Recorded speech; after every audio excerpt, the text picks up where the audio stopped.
REDD is an international mechanism to help stop deforestation and climate change. It stands for reducing emissions from deforestation and forest degradation in developing countries. Why do we need REDD? Because destroying tropical forests releases about as much carbon dioxide as the entire global transport sector. Without a solution to deforestation, there won't be a solution to climate change. Tropical forests also sustain half of all life on Earth and generate vital services for the planet, such as producing rainfall and cooling the land's surface. And over 1 billion of the world's poorest people also depend on these forests for their survival. How will REDD work? As well as reducing their own carbon dioxide emissions, under REDD, industrialized countries will pay developing nations to keep their forests standing. Until now, forests have only had economic value when cut for wood or cleared for agricultural land.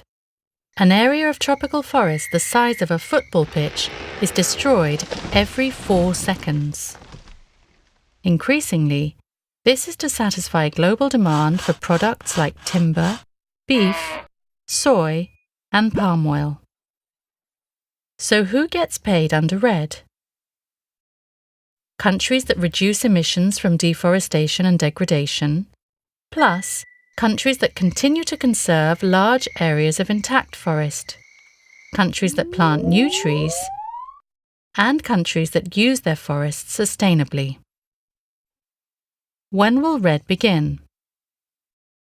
We cannot afford to wait, because once lost, these forests will be gone forever. Countries have started getting ready for REDD in anticipation of a binding global agreement, and many forest activities are already underway. And how much will it cost? That's a billion-dollar question. Estimates vary, but to halve deforestation by 2030, financing for REDD will require tens of billions of dollars a year. But doing nothing is a trillion-dollar disaster every year. So how will REDD work? It will take more than just money. Many different stakeholders, from local farmers to national governments and the private sector, will need to cooperate for REDD to be effective. REDD will only work if the needs and rights of Indigenous people and local communities are respected.